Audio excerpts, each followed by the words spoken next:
I will call this meeting of the Urbana Public Television Commission to order at 12:10 on Friday, December 13th, 2019. Would the clerk call the roll? Commissioner Schultz, Commissioner Polk, Commissioner Cinder, here. Commissioner Inskeep, here. Commissioner Fuller, and Chair Folk. Present. We do not currently have a quorum. No quorum being present, we do not need to try to approve the minutes, but we can move on to correspondence. Is there any? The Commission did not receive any correspondence over the last quarter, or last 2 quarters rather, because we didn't have a September meeting. Okay. And then on to the staff report. Absolutely. UPTV camera operator Kevin Lau and I worked with the Urbana Park District Summer Arts Camp. As you can see a picture there on the presentation of us with the kids. That's in the James Room Kitchen, which is a new renovation at the Phillips Recreation Center. The kids wore costumes and pretended to be cooking and went through their favorite recipes. So we got some really cute video of that over the summer. Kevin also was the camera operator for this year's Champaign County Freedom Celebration Parade, and most recently the Parade of Lights. As you can see in the picture, here he is with Diane Ducey, who was the MC at both of those parades and serves as the host of the video version that we produce of those events. We also covered 2 other parades in our community since the Commission last met, which was the Urbana High School Homecoming Parade in October. I think people particularly enjoyed us covering that as it was cold and rainy during the parade, so we Facebook Lived it as well, and it was on YouTube within an hour, so they could watch it right away without getting wet and cold, as I was. And we also covered the Champaign-Urbana Pride Parade in September, and that's in downtown Champaign. That's the second year that, or I think now the 3rd year that we've covered that parade, CU Pride Parade. We have an entire new cast and crew at UHS Broadcasting, as all of our students that you may have recognized in the past have graduated. Senior Natasha Williams, who is pictured here in the center, has run camera for a number of sporting events and also done commentary for a number of sporting events. She's been very helpful. She's a senior at Urbana High School. She's getting ready to graduate mid-semester, in fact, I believe is the plan. But she's already signed up for a couple events, helping us out with basketball season even after into the spring semester. I also had the privilege to work with Urbana High School wrestler Elijah Rogers, who is pictured on the far right. That was Elijah and I earlier this week at a wrestling event. Wrestling, by any means, is not my sport, so I'm always glad to have the help of the Urbana wrestling coach. Always provides a wrestler so they can provide the commentary, and Elijah did a wonderful job. And wrestling's a little bit more slow paced than you would have a basketball or football, so it kind of allows me just to sit and talk to an Urbana High School student for an hour and a half or 2 hours and ask them all sorts of questions. So that was a really fun time that we had on Wednesday evening at the high school. And then one thing that we wanted to do this year in talking with Felicia Tufano, who's the high school journalism class, is kind of branch off separate from sporting events. What else can we cover? What other services can we provide? What opportunities can we provide to the journalism class to teach them more skills about video? So we wanted to do some features on different events and activities that happen at the high school. And on the far left here, you'll see Trevor Morgan and Hugo Besseril, and they produced a feature on the Urbana High School's theater production of The Theory of Relativity. So I'll play part of that, and it's more like a news feature. They interviewed Tim Broker, the theater director, and got B-roll footage, and then wrote a script with that. Been best friends forever, well since we were 10. Met at ballet class, been ever since then. The show we're doing right now is called The Theory of Relativity, which is a unique show because it's a song cycle, so it's not a traditional linear plot line.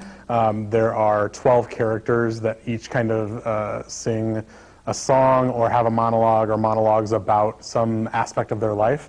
And they're meant to be young adults, so their age is closer to high school students. So most of them are after high school and college, dealing with the struggles of what it means to be a young adult. This fall, Urbana High School Theater will be performing The Theory of Relativity.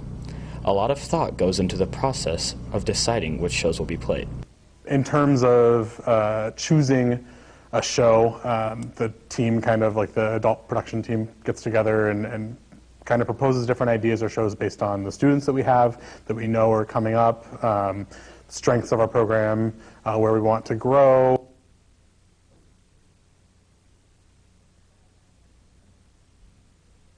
So they did a real nice job on that feature, and they're eager to do more news feature type programs like that. So I've just got to start brainstorming ideas for them to do. So if any of you have any ideas on programs at the high school that they can cover, I'm sure they'd be happy to have those. At the end of October, the student-run station at the University of Illinois, WPGU, the radio station, flooded. They're now housed in the basement of the YMCA. So although they were able to get the station back on the air in a few days, they still, to this day, don't have an actual studio, so the students have been without the opportunity to go in. For a number of years, we've covered WPGU's Illini Drive, which is a sports talk show in the evenings over there. Since October, the host reached out to me and said, hey, do you have any space that we can use? So they've actually been venturing off campus, which I'm sure to University of Illinois students, this is like no man's land over here. But they come weeknights and record their, now just a video version of their sports talk show, and we air that on UPTV. They hope to be back in the studio in January when the next semester starts, and we'll continue to cover that as we have in past years by sending camera operator volunteers over there to cover that. But it was very cool to see them be so ambitious. They don't necessarily receive a grade or anything for this, but they just like to produce their show and wanted to continue to do that. So we were happy to have them here at UPTV. Some other notable public access production over the last quarter include Karen Aaron's coverage of the Green Party Illinois Annual Conference, Palm Youth producing the University YMCA's Friday Forum lecture series, and David Johnson did a good job interviewing Pat Simpson about single-payer health care. And he also had congressional candidate Stephanie Smith on his show, Labor's Worldview. So it was nice to have her in the studio to let her know what public access and community access television is all about and what we do. The next video is a video we worked with our Public Works Department to produce. It introduces the public to all the employees who will be clearing the streets this winter. And now the starting lineup for your 2019 City of Urbana Snow Fighting Team. Colby Mackey, been here 18 years, concrete finisher / operator, and I'll be plowing snow this winter. Hello, I'm Jimmy Fryer. I'm a landscape technician in Arbor Division, been here 5 years. Hello, my name is Charles Butts. I've been here for 23 years, and I'm an operator. My name is Kevin Morris. I've been with the city for 10 years, and I'm a meter technician. Hello, my name is Jim Kirby. I've been here for 21 years. I work for the sewer crew. I'm Travis Corey, fleet supervisor. We're here for almost a year. This video was shown at the Urbana City Council meeting a couple months ago and also posted on the city's social media accounts, and we run it on Urbana Public Television as well. But just a nice, fun way for the public to know who's in the snow plows and who's shoveling the sidewalks and everything like that this winter. This past Saturday, we hosted our annual membership meeting to discuss proposals for a new public access channel and our plan moving forward. After the meeting, we also had some time to produce several station IDs. I'm Reverend Dr. Evelyn Underwood, and you're watching UPTV. No mic is ever needed for Reverend Dr. Evelyn Underwood. Our most viewed video on YouTube was the Parade of Lights. It had over 334 views. Our most popular Facebook post was a Facebook Live video. It was the mayoral proclamation declaring LGBTQ plus Pride Week in the city of Urbana and raising the pride flag at the city building for the first time ever. The post reached over 2,600 people.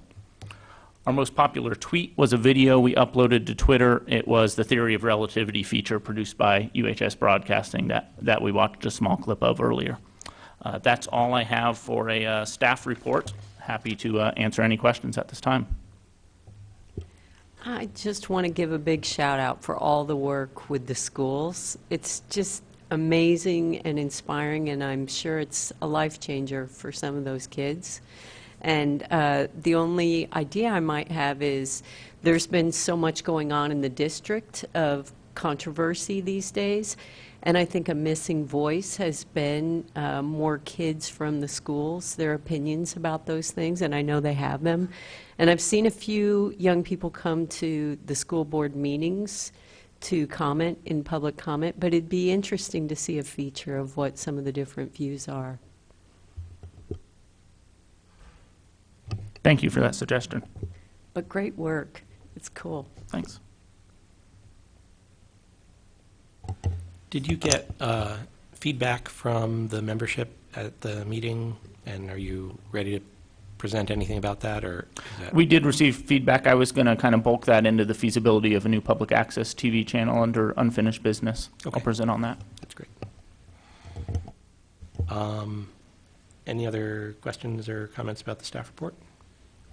Jason, was there any correspondence? There was no correspondence.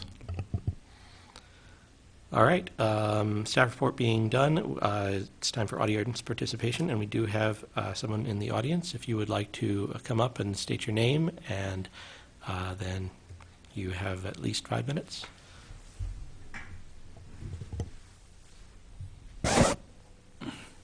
Good afternoon. My name is Gerald Cruz, and I'm happy to be here.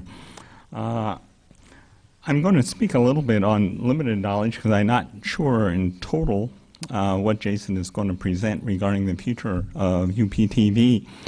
But I think I'm reminded just watching the videos and looking down at the bottom, next regular scheduled meetings, that in fact UPTV, this potentially could be your very last meeting. That if the City Council acts not to fund public access, there really is no mission for this commission anymore. And I think that's worrisome, and what I would like to speak to you about a little bit with that important presentation and discussion coming up. First of all, I would like to propose that you consider having a special meeting in January prior to Jason's presentation to the City Council to include the following items. And I'd like to go through and give you at least 3 things that I think are extremely important for you to consider. And I say that because having served on UpTV Commission, you're the last standing group that represents the public interest. When Laura Pressing asked me when I volunteered to serve on the UpTV Commission, she said, we want the public citizens to be an advocate on this board for public access. And I think that's the sole reason this exists, because the city can do governmental TV and they can reach out to education. But I would suggest to you the cities may not be interested in public access anymore. Only you are. You're the last bastion. You're the protectors of what I feel has been a strong advocacy on the part of previous mayors and city councils for public access. And I say that because in the proposal, I've read the proposal that was passed out over a year ago. That gave the timeline and proceeded. There's one line in there that really troubles me that came to the staff, and I'd like to begin with that. And it said, should a partner not be found, and I understand at this point in time there has not been a partner, I may be wrong, but it's not, then we will request the Urbana City Council to either increase funding or UpTV, and this is in parentheses, which most likely requires cuts elsewhere in the budget. It's beyond me why that even was added to the statement. That's up to the City Council to decide. For the staff at UpTV or whoever put this together to make that statement in the proposal presumes that there has to be. So I'm going to begin with a presumption that that's simply not true at all. And I think it's one of the things that I would like to be able to see you do is maybe come up with a collective statement, not just from Peter, but all of the commissioners as to your position regarding this decision that's going to be facing the City Council. And it's important to note, when you look at the city budget, it's not the city budget that I think you should be concerned about. The City Council will do that. It's a look at the UPTV budget. And there's two aspects of that budget that are extremely important.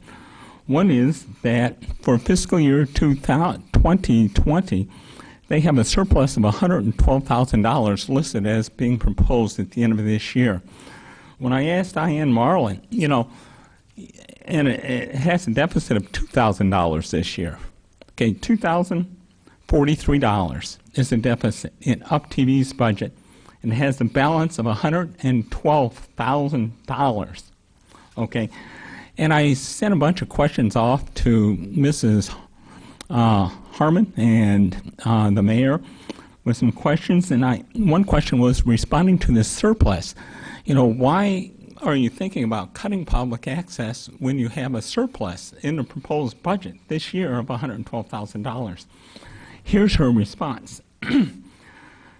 However, this money is needed for future equipment replacement. For example, in fiscal year 2020, we have $16,600 planned for cameras, and fiscal year 2022, which is 2 years down the road, we have $15,000 planned for a TriCaster replacement.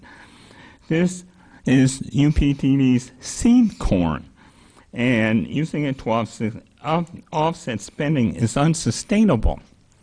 Okay, so I added those two projected expenses. That's basically $31,000, and there's $112,000 in surplus. The deficit this year was only $2,000. And she calls it protective seed corn. I think 78% of the budget. She said that's a nice surplus to have because UPTV only receives $156,000 a year, I think was the budget for this year. So there's a surplus of 78% of your annual budget that's sitting there. Okay, and if programming is maintained exactly like it was this year, there's only a deficit of $2,000 possibly. So why the city council is cutting, I have no idea. Another aspect to this is when you look at the city budget, I think another question I asked the city controller and the mayor is, what exactly does the city get from the cable fees and franchise fees? And I'll just read them to you. And these were the latest figures given to me, and I'm sure you're aware of them. The fiscal year 2018, they put in a general fund $386,288. That's the franchise fee. That's 5%. The city keeps in total that as a cable subscriber and passed by federal law to support public access, the city keeps that and uses it. It also gets a 2% PEG fee, which was $141,565. So the city has received through the franchise fee and the PEG fee $528,387, over $500,000. And it is talking about discontinuing public access. That money, first and foremost, I almost see it as a bank heist in a way that you're taking money that's first and foremost to support public access, that because of other potential budgetary problems the city is having, they're taking money away from UPTV. And as a cable subscriber, when I look at my bill and I see my $5 a month or 6 months that go to PEG, it's supposed to be going to PEG. It's not, at least supported. I know the city can use it otherwise. It's not supposed to be going to the replacement vehicle fund or filling potholes, first and foremost. Certainly, there is a revenue flow that's designated for PEG that's adequate to cover any deficit the city might have. And there's also a surplus fund that's adequate to cover the deficit for the next couple of years. I think the commission needs to make that perfectly clear to the city council that that is in fact the case. The other thing, and I think Jason, what's ironic, one other financial item I'd like to just bring to your attention, and is it's totally ironic to me that the city is going out asking for community organizations, and I know the staff has been working on this, and they proposed to community organizations possible staff, how to staff a public access channel, and I think it's probably pretty accurate. I think Jason put it together, and it's very informative, and he talks about some options available for community groups, how they could fund a public access station. And it's anywhere from $7,800 to $23,400 a year at 30 hours a week at $15 an hour. Well, I was thinking if the city wants to save money, why doesn't it even use its own proposal of what it's giving public organizations for itself? You know, it makes absolutely no sense to me that you are telling community organizations they can hire somebody to do public access for $23,400. And the city hasn't even looked at that possibility. Okay, so, you know, those three financial points are extremely important. And that's the second point. The first point was the advocacy for public access in terms of a quality of life and a community service. That's always been in place. I think there's a free speech issue. There's an issue in terms of providing, you've answered this before, spoken to it in terms of voices that don't have a place in society. They have maybe a chance to put a program up TV that otherwise wouldn't exist. I think the merits of what UPTV has provided over the years is certainly something people have come to take for granted, unfortunately. And once it's gone, it will be gone forever. The citizenry will never get it back. Okay, the last point I'd like to make, if I may, is the first was the value, a statement that from the Commission about the value of TV.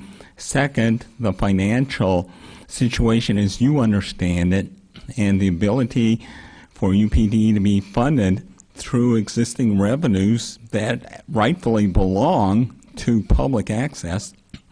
And the third one is maybe two or more proposals of what the city could do.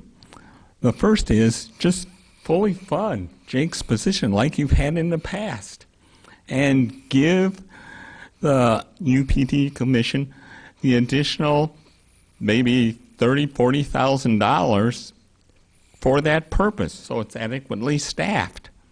Why not just do that? That would be my first recommendation if I was sitting in your chair.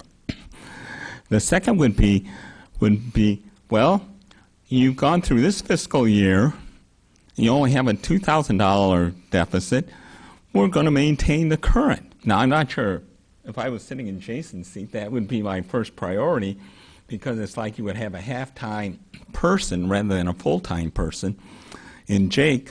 But certainly, Up TV, if public access can be maintained, much like the city has allowed it to be run this year, with only a $2,000 deficit. You know, there's no, the city has dealt with budget deficits in the hundreds of thousands of dollars. $2,000 in the Up TV budget? Come on, let's get serious. When there's a $100,000 surplus in the budget and over $500,000 of designated funds the city has, you don't need to amend the city's budget and create pain somewhere else for the city to maintain public access. That's absolutely ridiculous. And I think, unfortunately, that little phrase in a proposal gives that impression before they even presented. And so I would ask you to possibly, after Jason makes his presentation and you hear and you question him and you hear his information, the possibility of not just your input through him, but through a clear statement that maybe somebody can compose from the commission.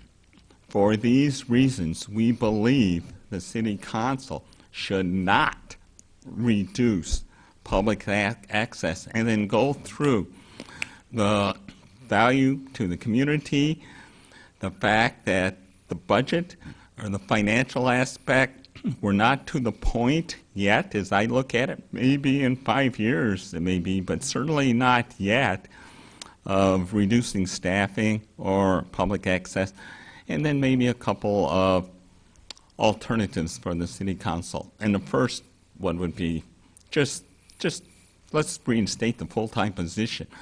And I think the city can save a little bit because it wouldn't be like, a new person would be replaced with Jake's salary, although, Jason's might be increased. I'm sure there would be a little bit of savings, in hiring a new person.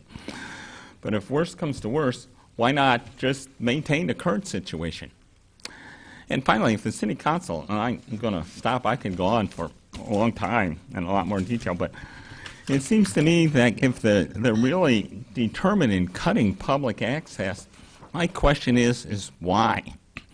Why would you even single out one of the 3 pegs? Why wouldn't you look at all 3? Maybe down the road, instead of saying public access is the first thing we're eliminating, I don't think there's an advocate within the city staff for I think the citizens are going to have to advocate for it. Because I think this is a little bit of a pain for city staff to have public access. I've always gotten that impression that they realize it's important, but it's more work for them.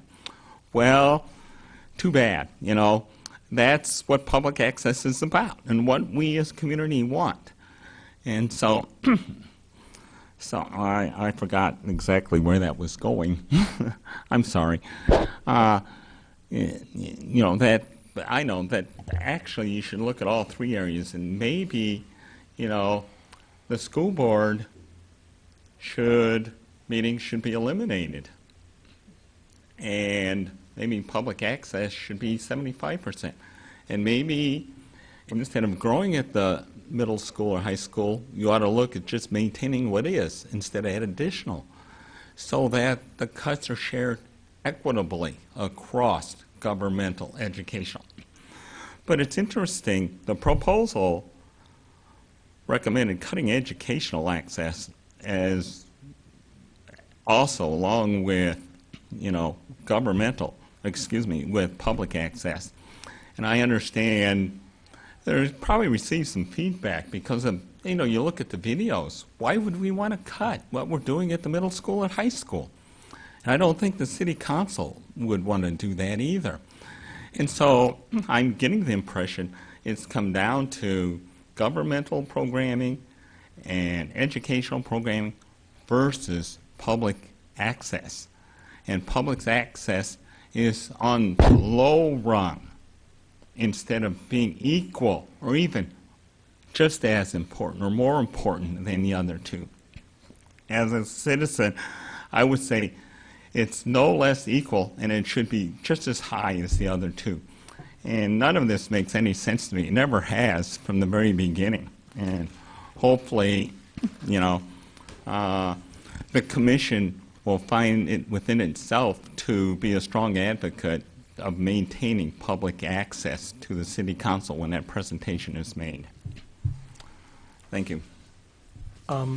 Before you step back, Commission is allowed to ask questions of public comment, right? Yeah. Okay. Does anybody else have any questions for Durham? So, I have 2 things I want to address. I'm going to take the easy one first. So, it's not easy, but it's the easier of the 2. Mm-hmm. So, one of the things that came across to me when I talked with Jason and probably Jake and maybe Stanford, but I remember Jason about it, so sorry, guys. Was that one of the thoughts was this may be a way. The goal was to increase public access by giving it its own dedicated channel, while reducing the city's personal involvement because, as you said, the staff in the city seems to not like it so much. Setting the financial details aside for a second, because I think you make, quite frankly, very good points about the size of the deficit versus that, and I also think that there are other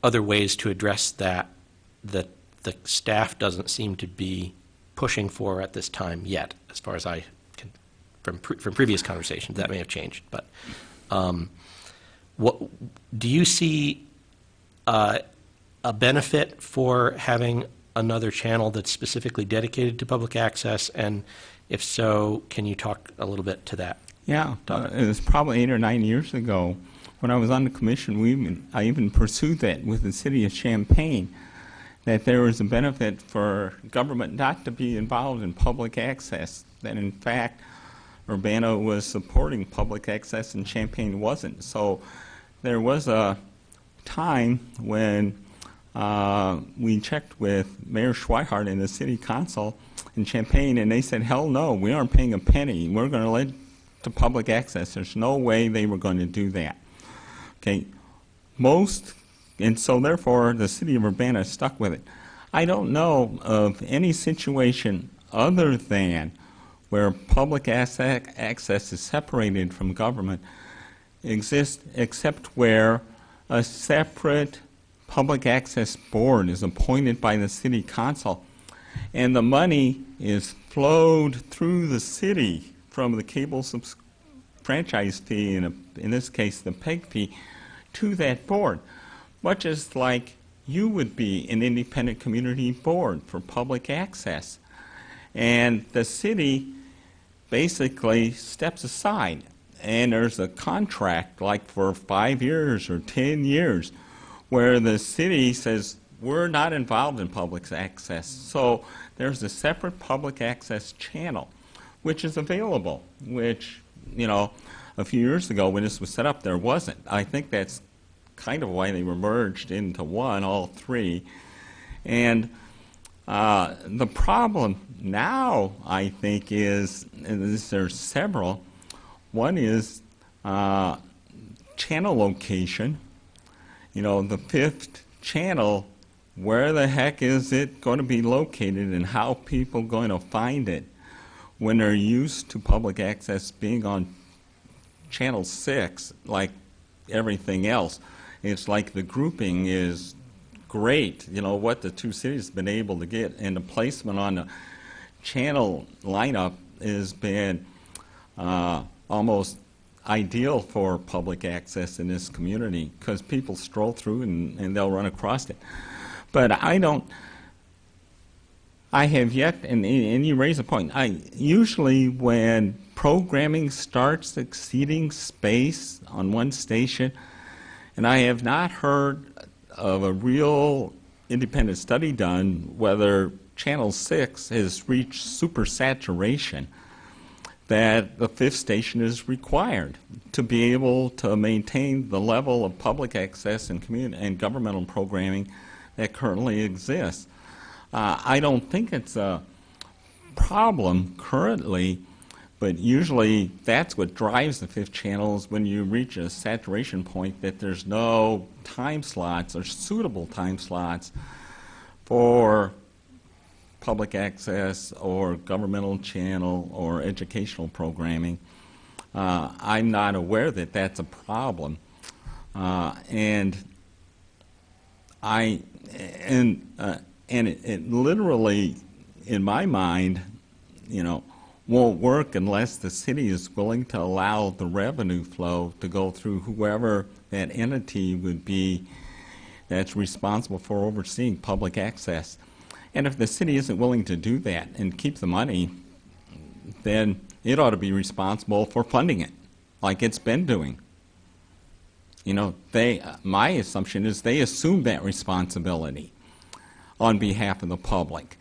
And if they want to have a public access station separate of city government, well then flow through the money. That's how it's done everywhere else. When you know? say that, sorry, go ahead. No, that's When you say they accept that responsibility, are you saying that by accepting the funds from Comcast, et cetera, that they've accepted them in the name of PEG, not EG, not G, and they are therefore responsible for administering those funds in a way that supports all three of those branches? absolutely. The previous mayor and city council was, when asked, was always 100% supportive of maintaining PEG. It's only been with the budget review the last couple of years, and I understand the importance of the budget review that the city council and mayor is doing, you know, and I applaud their efforts, and I recognize that there are issues there. But when I look at the PEG fund and I look at the money available for it, in light of the context of the bigger city problem, I see a total disconnect.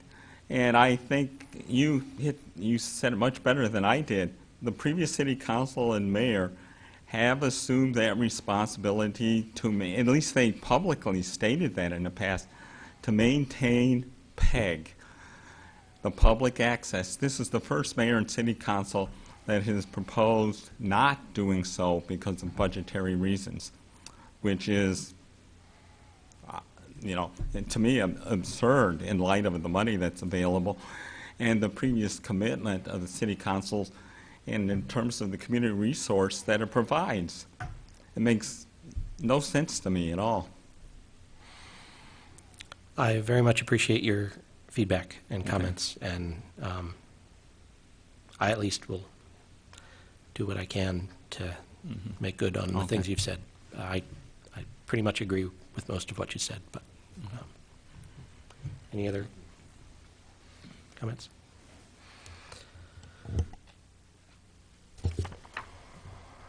And now, for the staff side of it, moving on to unfinished business. Yeah, so on the feasibility of a new public access TV channel, we reached out to several community organizations over the last 6 months to gauge their interest at running a public access TV channel. There was interest from a number of those, I would say serious interest from both WEFT, which is the community radio station housed in downtown Champaign, and the Independent Media Center, the UCIMC, just on the other side of Lincoln Square in the old post office. I met with both of their boards and I had numerous meetings with a variety of board members on those boards. Ultimately, we did not get any proposals from any community groups to run a separate public access channel. Both of the aforementioned groups in WEFT and the IMC are going through a bit of transitional organizationally. WEFT hasn't had a staff member for over 1.5 years, probably going on 2 years. And they're having some funding issues just keeping the radio side of things going. Whereas the IMC had to lay off their staff last February and is getting ready to hire a new executive director, hopefully next month that person will start. But they didn't find themselves in the situation to take on any new programming at this time. We presented that to the UPTV membership on Saturday, much like our conversation with them in February, just saying, hey, here's what we're going to be reaching out to these groups. A lot of it was talk of financial and how we could raise funds or how we could cover costs in certain situations.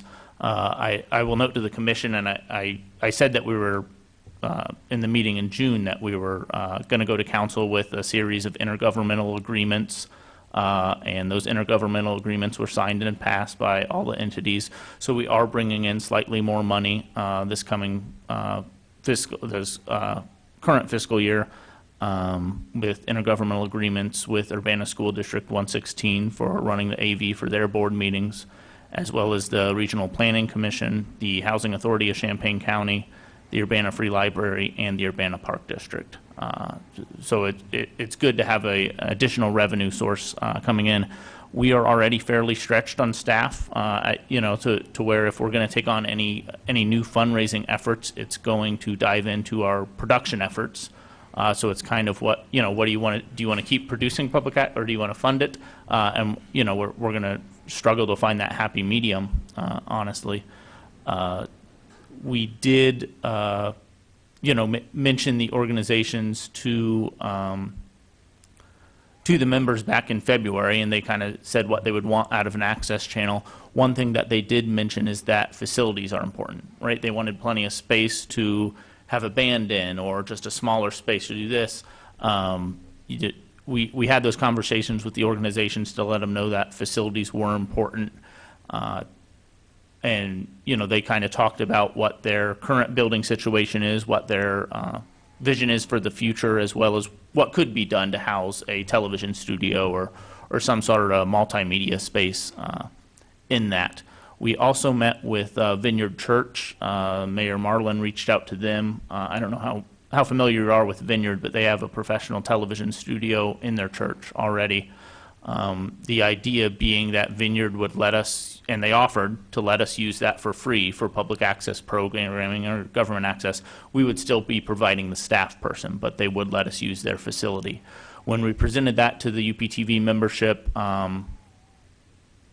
one of the concerns voiced by UPTV member Patsy Petrie is, and she remembers back when we didn't used to have the small studio off to the side here, we didn't have any space for members to do anything, is that by going to the Vineyard Church, does that mean we don't have that space anymore? She didn't want to get to a point to where, okay, maybe 2 years down the road, Vineyard's not happy with the agreement, and then we lose any space for UPTV and for the public to produce their programming.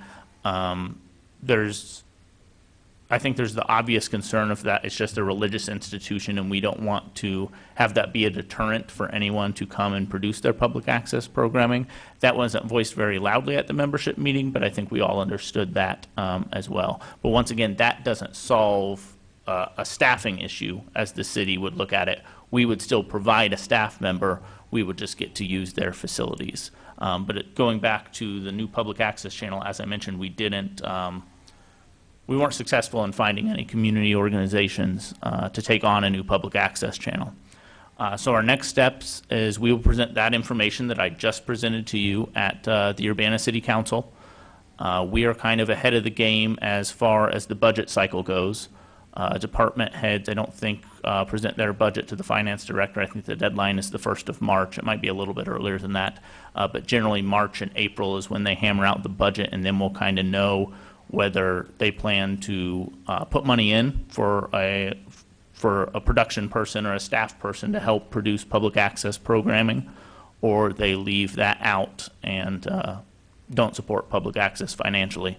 At that time, certainly, we will let both the UPTV Commission know when the budget is out and available, as well as our membership know when the budget is out and available. And when you say they, who is they? You said whether they plan to support public access. The City Council will be voting on the budget. Okay, and who prepares that portion of the budget? So all of the departments will submit their budget requests, emphasis on requests. The finance director, in coordination with her staff in the finance department, will prepare the budget. Okay. And that means, in this case, Sanford is responsible for preparing that and submitting it. Is that accurate? It's a joint effort. Jason and I would work on this together. Okay. Technically, just to be clear, I'm a division head, not a department head. Okay. So there's one more step above me, which is the city administrator, who is the department head of our department. But as Jason described, it's a process of submitting requests and then going through a discussion process. And I'll note that the mayor, in coordination with the finance director, is making those higher level decisions. And what is the time frame for when you will be preparing your submission for that? Well, like Jason said, we usually submit it before the beginning of March. So, we will present what we would like to do to them. And when will you be? It sounds like you'll be drafting that in February. Is that right? Yes, I mean, it actually, it doesn't take that much time to draft. So, I mean, we have an idea of what we want to do, but pulling the numbers together, one part of that is there's some multipliers and things like that that are used for staff. So we need to make sure that we're here between 10 p.m. and midnight on February 28th, unless it's a leap year, February 29th, if we want to be bending your ear on that topic. Well, I would say the time to bend our ears is here in this discussion, or any time before that time, but not to wait until the last moment. I guess what I'm trying to understand is what is the last appropriate moment that you would feel comfortable having more conversations about that, so that we can set a time frame for discussions leading up to that time. So it sounds like sometime in February. What about a special meeting in January before this city council presentation? I'm absolutely in favor of that. I would also, I think it's a separate question what the deadline is for those budgetary decisions, and it sounds like it's mid-February. But Sanford, if you want to give us I think the time after the discussion with council in January and before we submit our budget requests might be a good time. Okay. I don't think that we will do any hard decisions until we have this discussion with council in January. And do you have a date for that? Yeah. Okay.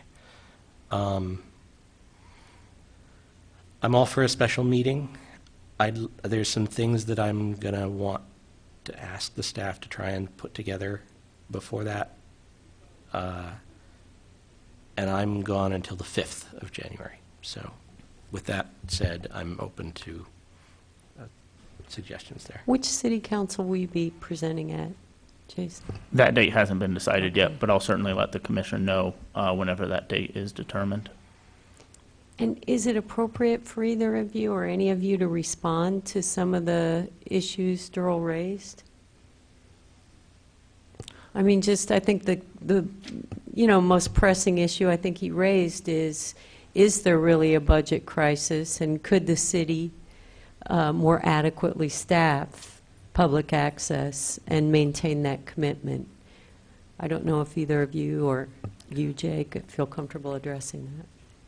I would certainly want to talk with the finance director, although we submit these budget requests and we have a good idea of what our specific budget looks like.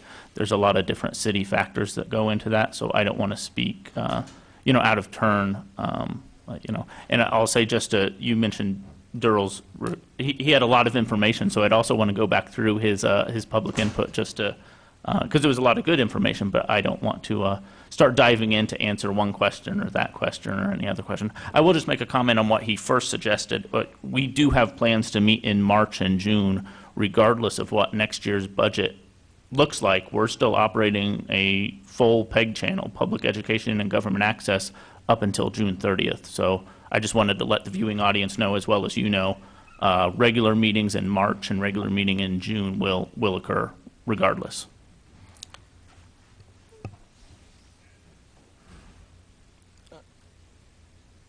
Do you want to propose a date for a special session? When are you available? We could look at our regular Friday meeting at some point in January. I might suggest just because there's only half of the commission here today that if the chair and the commissioners here today would like, I can send out a doodle poll or something so all 6 of you, because I value their input just as much as I value yours. That would be perfect. Okay. That would be great. And I can do that in your thinking sometime after the 6th of January. Yeah, and I mean, as soon after that as we can make it happen, just because we don't know when your thing will be scheduled, it would be funny if we scheduled our special meeting after your presentation. Not funny. I understand. I'll put together a variety of options and send those out to the commission. Great. Thanks.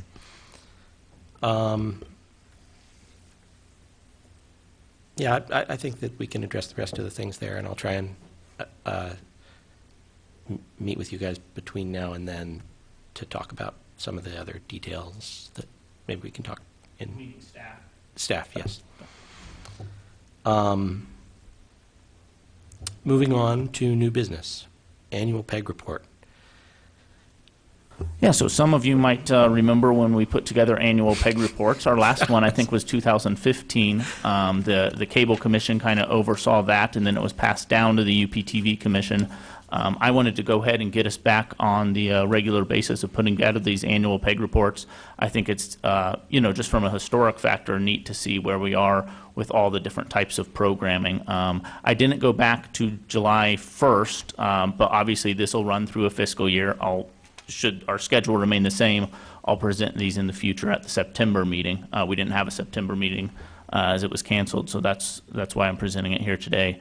So I have all of our numbers from January to June of fiscal year 19 and totaled up there. But like I say, in future years, we will have July 1st through June 30th all year long. One thing that I'll make a note of just with the meeting numbers, if we go back and compare these, I want to say the last 2 or 3 years of the PEG report as it existed prior to 2015, the meeting numbers were what we assigned the council meeting to last in our playback schedule. So we assumed the council meeting would be 3 hours. So we had 3 hours for each council meeting. What I did here was dove in to provide a little bit more accurate numbers on those meetings, and those are the actual times that the meetings lasted, because I think it's important to have those times as well. The public access, is that separate from, is that actual produced, or local content as opposed to the syndicated content? Correct. This is all local content, public education and government. So that's just the local content. We have such a wide variety and large number of non-local content that we air. It would consume a lot of staff hours to keep track of what's new, what's repeat, and things of that nature.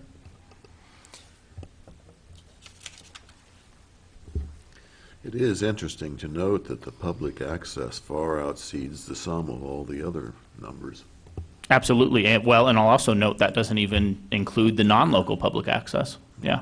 Well, and you can put a variety of reasons on that, but the main reason is we have one person producing government access, and we have a whole community producing public access. So I would be worried if it wasn't larger. So, if for your presentation, is it appropriate for this commission to request that you include things in your presentation to council?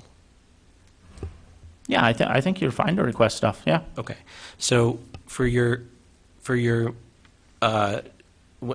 presentation to council, I would ask that you include this content. I'd ask that you include a highlights reel for the last 6 months or year or whatever, just culled from your previous highlights reels, or maybe even more years than that, whatever you're comfortable with spending the time to do, and treat it not only as a session to fret about the troubles of PEG, but also to highlight the value that this station brings to the community, because there's no other place that I guess I could read the newspaper. I could read the News Gazette more. I do read it some, but to come for kind of the human side of this community that is not the people that I deal with every day, and that includes the schools and the governmental staff. I deal with them a little bit, but not, how would I know who the truck drivers are? I wouldn't even think to ask that question, and it's a lovely piece, and I think it brings a significant amount of value to the community. All three of them bring all four of them, since you're separating government and meetings, all four of those are important. And I personally like that they're commingled in one station. I would not be as prone to, going and seeking out just the meeting channel. I'm not going to leave that on in, a barbershop or something like that for people to watch, but I might leave the other stuff on. So I would ask that you include some of the positive aspects and treat it as an annual report when you're talking to. What I might suggest, and what I've seen done at the past at council when Kate Gorman, a previous station manager, went and presented in 2008, she had the chair of the UPTV commission at the time, Barbara Gladney, to kind of talk about, what the advantages and highlights of UPTV are. That also happens regularly with the arts and culture program that Rachel Storm is the staff person for, but Pat Salmon, the chair of the commission, comes and kind of gives a prelude as to what the overall vision is for the Arts and Culture Commission. So if that's something that you would be willing to work with me on, or an assignee, yeah. So we can put together some stuff, and I'll be in touch as far as that goes. Cool. Good. Any other comments from commissioners? I mean, I'll just say thanks again to our staff, that I just feel like part of why there's something here to defend is because of the tremendous community outreach. I mean, if it weren't for the staff, there wouldn't be that much public access to stand up for. And so just a tip of the hat, and I feel like I want to be sure we do right by how the burden falls on staff to do this stuff. So I want to be sure it's funded adequately, whatever we move forward on, so that it doesn't fall to staff to pick up the pieces of poor funding and poor planning. So just a thank you to our staff for doing such a great job. Well, thank you. Absolutely. Our pleasure. Any other comments for that? Okay, and then I guess moving on to equipment purchases.